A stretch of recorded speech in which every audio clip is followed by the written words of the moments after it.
Oh boy. Okay, so we're back because some very interesting developments happened. So we have now the artwork for Heimdallr and Alfador, and we also have the weapon for Heimdallr, which, I mean, this seems worthy of making a video about, just to talk about, which I ended the datamined video, that would normally be it, but we got some stuff, and Eric fans are just elated right now. We're on top of the world. If you like Eric, then we won so freaking hard with that refine. But I digress. Let's start by taking a look at the artwork for Heimdallr and Alfador. I don't know if this constitutes as spoilers because, I mean, we did see them both in the little movie that they showed off earlier, so I guess that's good enough. So here is Heimdallr. Very bae, very thick. And she's got a megaphone, which is interesting. Like, what is she announcing? Like, what is she... What is her job in... Where are we? We're in Asgarder, I think is the realm we're in right now. So what is her job, like, with that megaphone? What does she do? Okay, she's yelling there. Maybe she's a coach of the team or something? I don't know. Like, that's usually the people that have the megaphones. And somebody brought up, actually, that in the movie when we were fighting that girl with the Baldur plushie, we're fighting her in a football field for some reason, so maybe she's the coach of the team. I don't even know what's going on anymore. This, like, the story just went wacky, bananas, bonkers, crazy. I don't even know anymore. Okay, so here she is again with the special art, pretty good. I mean, she's really good. Like, this is the type of OC that I like. Surprise, surprise. All right, here's... Oh, wow, that is hot. That's a nice pose. Look at that. And then she's got, like, the torn leggings, too, the torn stockings. Ooh, that's going to hit some notes for people, namely me. Yeah, dude, this is good art. Like, all jokes aside, like, all mommy, baddie things aside, this is good art. Like, this looks cool. She's a cool OC. I like her hairstyle there with the, like, long thing going down there. The long, like, the single bang, long bang.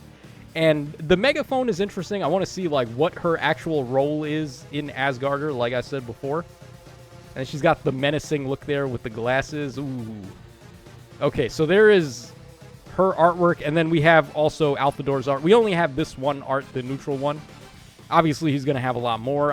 What's the deal with him in this chair, though? He really reminds me of the Soul King from Bleach, if you guys remember how he had that big chair. Like, this book really gave off a lot of vibes from Bleach, to tell you the truth, like, with the designs of the characters and stuff. Okay, so all that covered. Now let's take a look at this weapon, and people are very upset about what's going on here. So this is like the same level of shenanigans as we saw when a Tree Man was first revealed.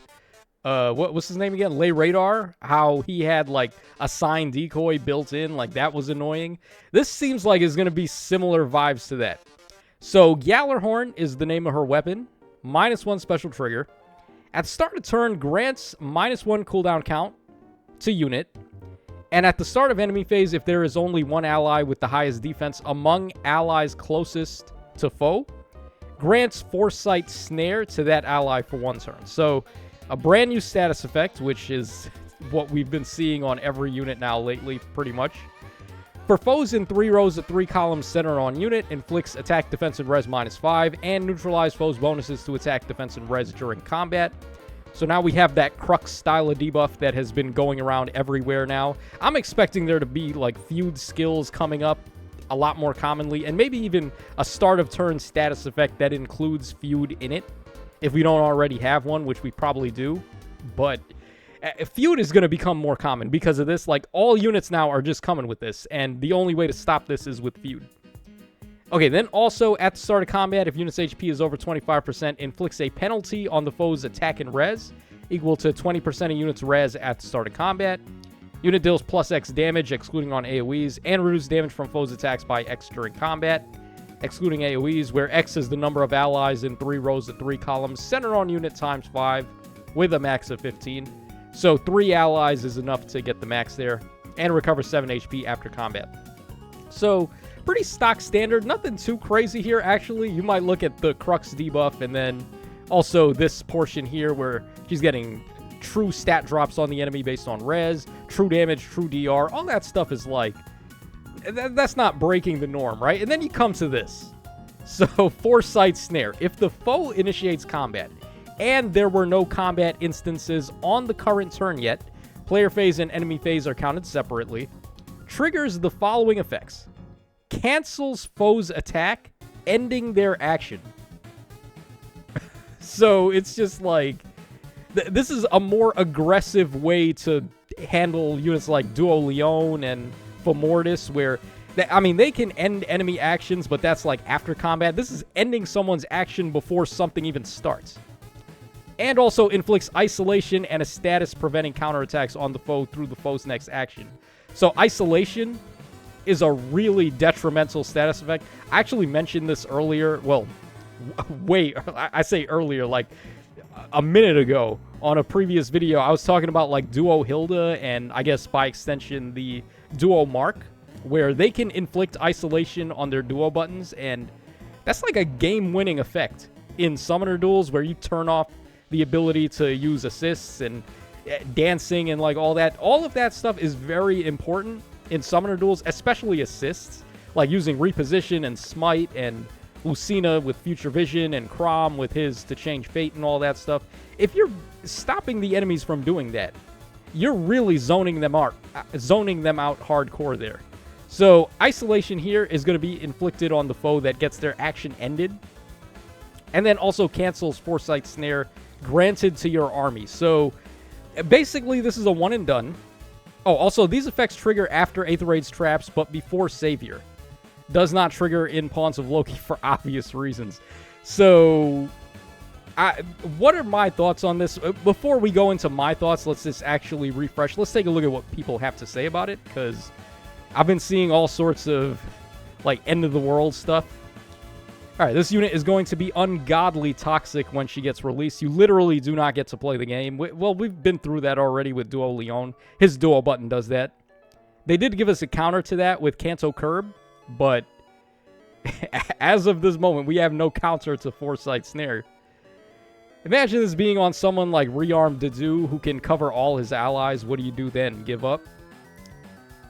Let me see here. So, at the start of enemy phase, if there's only one ally with the highest defense among allies closest to foe, grants Foresight Snare to that one ally for one turn. So, it doesn't look like you can give this to multiple allies. You can only give this to one unit. And if there is only one... Yeah. So, you can't stack, like, a bunch of units that have the same defense and defense tie. Like, for example, with Legendary Eliwood, people would attack tie with their allies, so he gave more units bonus doubler than just one. You can't do that here, because it's only one ally with the highest defense. So, you're only able to give Foresight Snare to one unit. This guy is saying give it to Rearmed Dedue, who can cover 4 units with his, like, save skill. And then, basically, no matter what, the enemies are going to enter their combat for the first time that turn, and their turn is just going to... Well, their action is just going to end there. So, yeah, pretty interesting stuff. I wonder how this interacts with Edelgard units that get an extra action after combat. Like, so, Foresight Snare procs, and then it ends in Edelgard action. Does she then get her extra action from her B skill? Like, what is it called again? Armored... Not armored,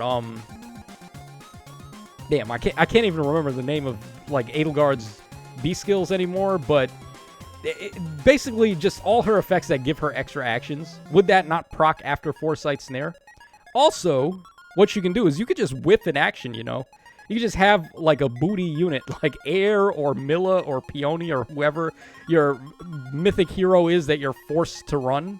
Why not just have them attack and then waste Foresight Snare and then attack with your actual meaningful units, like your Baby Camillas and your Emblem Ericas and those type of units? So, obviously, this is a very powerful effect. I don't know if it's the end of the world, though. I think people are probably overreacting. I'm sorry. Cancels foe's attack, ending their action. This seems much too broken. She'll obviously be a mythic. Yeah, the end of book heroes are always mythic, so that's probably what she's going to be. So having to stop enemy phase first attack and end action is too much. But I wonder if they'll balance it with a new firm cancel curb. I don't know. Also, you can just, like, turn this off, too. People kind of sleep on this, but you can run Duo Thor in Aether Ray's offense because of how easy it is to snipe. Because, like, people are balling up their save units now in a corner, and it's not that tough to break a Duo's hindrance now if you really need to. And then you could do that and then just pop Duo Thor's Duo skill and turn off Foresight Snare entirely. And then if we're talking Chaos Season, you have access to Mythic Loki, who would just do that at the start of every turn anyway. So there's actually a lot of counterplay to this. It doesn't seem like it's going to be the end of the world. FCC should work for this skill as well because it cancels all effects, or firm cancel curb, because it cancels all effects that prematurely end actions. That would be interesting. I would have to see it in action, though. All right, this guy says it doesn't actually. It cancels skills that end your turn and the status that ends your turn immediately. Okay. I mean, these guys are going back and forth. I don't know. I'll have to play with Foresight Snare to actually figure out how it works. May as well just uninstall the game. I don't know why. If that's what your reaction is, you probably should have did that a long time ago, honestly. Because we've had way worse than this. I don't think this works with Citrine because cancel Foresight Snare granted to your army condition. Oh, that's interesting. Huh. Yeah, how would this work with, like, if the unit you give it to is Citrine, who has, like, dog water defense, you're never gonna end up in a situation where she's got the highest defense anyway. But if it was to be given to Citrine, would she pass it to the other allies? I don't know. Probably not. It's only a one and done as well, too, because after that first round of combat with the enemy, it just cancels on your whole team. So, yeah, pretty interesting. Looks like most of the reactions here are just, like, end of the world, like usual, like we usually see. That's how people reacted to Lay Radar, and I'll admit I also thought so too. But then finally getting to use him, you guys already know my thoughts on that unit, where he looked pretty broken on paper, but after using him, I came to the conclusion that he's just, like, not really all that necessary. So we'll see what happens with Heimdallr when she releases, but yeah, let me know your thoughts in the comment section down below. What do you think about this new unit? What do you think about her weapon and her new status effect? And I will catch y'all again on the flip side.